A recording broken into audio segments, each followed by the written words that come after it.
Hi, I'm Mark. Today I'm going to show you how to install the UK's #1 range of high density gypsum acoustic floorboards with over 5 million metres successfully installed.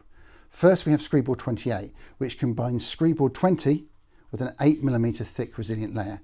It's perfect for timber floors and is the only proprietary robust detail acoustic floorboard on the market. Next we have ScreedBoard 30, which combines ScreedBoard 20 with a 10mm high compressive strength resilient layer. This is specifically made for concrete floors. It's compliant to robust detail FFT4, so it doesn't need to be tested as long as the floor is registered and built to robust detail specifications. Both products have a unique interlocking edge profile. This enables the boards to click together similar to laminate flooring. This removes the need for expensive screws and the cost and time to fix them, and ultimately eliminates the risk of acoustic bridging. Detailed fitting instructions can be found at selector.co.uk. Now let's run through the products and the fixing tools you'll need. You'll need the following components: ScreedBoard 28 or ScreedBoard 30. For either, you're going to use the Pro adhesive, and then we've got 3 choices of the flanking strip, which we'll explain later. You'll also need the following tools: a ScreedBoard fixing kit comprising a batten and a pull bar, a club hammer, a skill saw that's attached to a Class M extractor, a handsaw, some shims, a scraping knife, tape, pencil, sharp knife and a soft brush. Don't forget, you'll also need the following PPE: some safety glasses, ear defenders, a hard hat, your high vis, some builder's gloves and an FFP2 face mask. Now we've got everything, let's go and install the treatment. Before you get started, make sure the floor is dust free and level to an SR2 standard. To minimise waste, measure the room to determine the best way to lay the boards and eliminate the use of small offcuts less than 200mm. Working from left to right, start laying the boards. It's important the first row is laid straight and true. Place plastic shims at regular intervals between the first row of boards and the wall, producing an 8 to 10mm gap. Apply a bead of Selector Pro adhesive along the short edge of the board. To aid you, the direction to lay the board is printed on them. Then install the next board and interlock. Ensure the joints are flush. If they aren't, use the fixing bar and club hammer or the pull bar to close the joints. Allow the adhesive to cure for 60 minutes. This will ensure the rows stay in place and allows the next row to fit snugly together.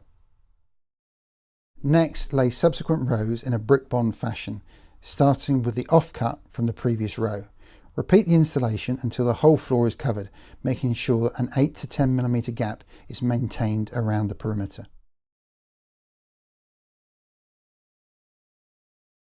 Remove the shims and insert Selector's Yellowthon profiled flanking strip.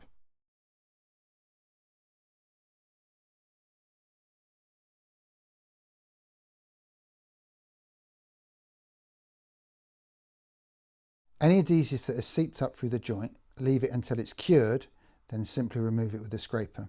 Mitre the flanking strip in the corners around the doorways. Now let me show you a few important details.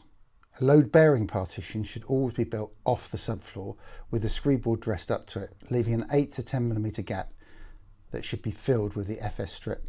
Lightweight non-load-bearing partitions can be constructed on the boards and secured only into the ScreedBoard 20 face with screws and rule plugs. Make sure not to penetrate the resilient layer.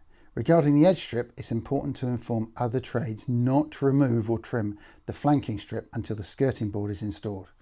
Should any flanking strip be sticking out under the skirting, simply cut off any excess with a sharp knife. And if desired, apply a bead of mastic to cover up the yellow edge strip. Any gaps or damaged boards can easily be repaired with a gypsum-based filler. All types of floor covering can be applied and should be laid in accordance with the manufacturer's or the supplier's instructions. Let's run for a few helpful tips to ensure the treatment is installed correctly and delivers the desired sound reduction. Around the floor's entire perimeter, Yellowthon FS acoustic flanking strips must be installed. We have 3 sizes available: FS15, which is ideal for LVT and vinyl flooring. We have FS30, which is installed post drywall, and we have FS50, which is installed pre-drywall because it has a wider flange. In the corners and around door openings, simply mitre the FS strip using a sharp knife.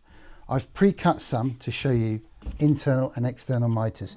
So you'd remove the shims, which leaves you 10mm gap. I've pre-cut this with an internal mitre and an external mitre. So there's your external mitre, and then this is your internal mitre. With this installation guide, you'll be able to seamlessly install ScreedBoard 28 and 30 and ensure excellent acoustic performance. Thank you for watching, and make sure you check out our other selector install videos on our website for more tips and advice. If you need further assistance, please contact our technical team.